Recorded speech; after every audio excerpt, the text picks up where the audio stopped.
Les huiles essentielles, un véritable poison pour les chats. Alors, est-ce que c'est vrai ou est-ce que c'est faux? Je vais vous donner deux réponses. C'est vrai, mais c'est aussi faux.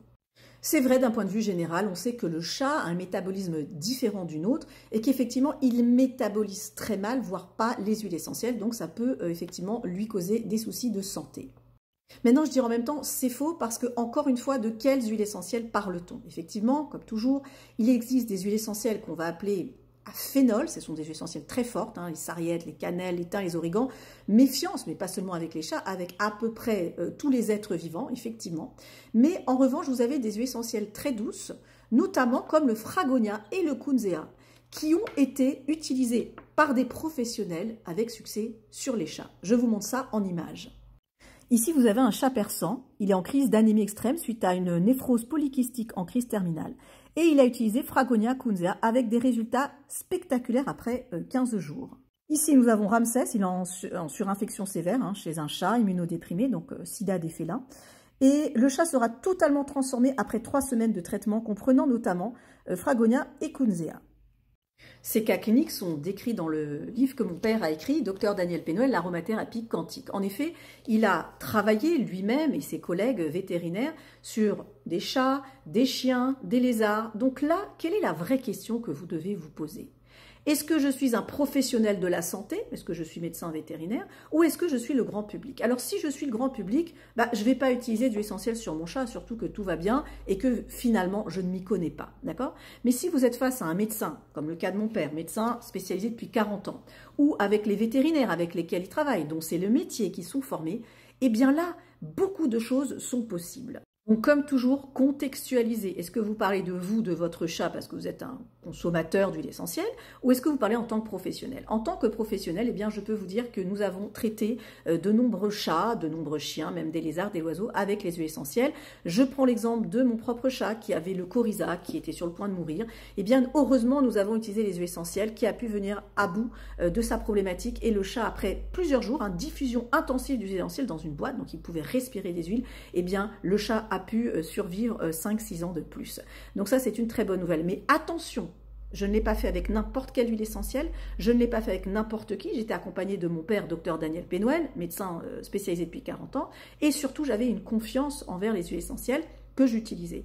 Donc vous voyez bien que cette notion de dire les huiles essentielles pas pour les chats, ça c'est génial pour le grand public, parce que quelque part, ça protège le chat, et heureusement, mais que quand vous parlez avec des professionnels qui vont voir votre chat, qui vont prendre en consultation, ils vont vous dire, voyez ça, c'est comme du feu. Donc moi je vous pose la question, soit vous restez au stade où vous avez peur du feu, et donc ne le touchez pas, soit vous êtes au stade où vous dire, ok, ce feu-là, je peux l'apprivoiser. Je vais vous apprendre à l'allumer le feu, mais aussi je vais vous apprendre à l'éteindre. Et aujourd'hui, la problématique, c'est que vous ne savez pas éteindre un feu. Déjà, vous ne savez pas forcément quelles sont les huiles essentielles toxiques, hépatotoxiques, neurotoxiques, lesquelles sont pour les virus, les bactéries. Comment voulez-vous utiliser de manière efficace les huiles essentielles si vous n'avez pas ces informations? Donc là, je vous ai nommé Fragonia et kunzea, vous voyez? Eh bien, quand je vais à la fin du livre et je regarde les composés moléculaires, et d'ailleurs, on va les regarder ensemble, vous allez voir qu'il n'y a pas de molécules neurotoxiques. Regardons ça ensemble. Vous voyez, les huiles essentielles, c'est pas de la magie. En fait, quand on analyse le kunzea, hein, là, les chats, ils ont été traités avec le kunzea, regardez, tout ce qui est en N, c'est très doux. Pinène, pinène, sabinène, myrcène, terpinène. Bon, là, on a du cinéol. Bon, 14%, c'est vrai, mais c'est pas une molécule à phénol. Vous voyez, c'est pas une famille moléculaire des phénols. Donc, en fait, quand nous, on regarde en tant que professionnel, vous voyez, c'est pas de la magie, on voit qu'il y a beaucoup de N. Alors, il y a quelques ol, mais bon, 0,06%, ça peut aller. Ensuite, on va par là-bas. Qu'est-ce qu'on voit? On voit, bon, globule, effectivement, on a du globulol à 8% et du viridiflorol à 7%. Vous voyez? Donc, en fait, si vous savez un petit peu analyser vos tableaux, et ça, c'est le propre du professionnel, on peut dire, ça, pour un chat, je vais pouvoir. Attention, pas n'importe comment, pas avec n'importe qui, on le fait avec des professionnels. Mais déjà, je lis et je vois qu'effectivement, kunzea, eh bien, est très intéressant pour l'aspect viral. Ensuite, je vais regarder un petit peu ce que nous dit Fragonia. Ah, on a du pinène, vous voyez, c'est très doux le pinène quand même à 22%. Cinéol, c'est ce qu'on retrouve dans les eucalyptus, bon, on est à 29%, donc ça c'est bien. Linalol, c'est un monoterpénol qui est très doux, vous voyez, il est à 12%. Mais je ne vois pas, si vous voulez, marqué, on n'a pas de carvacrol, on n'a pas de thymol. Donc on n'a pas des molécules je vais pas dire hépatotoxiques, mais qui vont provoquer de l'hépatolabeur. Vous voyez? Là, on a du myrténol, donc c'est intéressant aussi comme molécule. Voilà sur quoi on se base, nous, professionnels. Vous retrouverez tout cela dans le livre écrit par mon père, Dr Daniel Pénol, l'aromathérapie quantique. Peut-être vous voudrez aussi découvrir ce fragonia, ce fameux fragonia et kunzea. Bien sûr, c'est valable pas seulement pour les chats et les chiens, mais pour les humains. Donc je vous inviterai à les découvrir. Et pour répondre à la question, est-ce que les huiles essentielles sont un poison pour mon chat?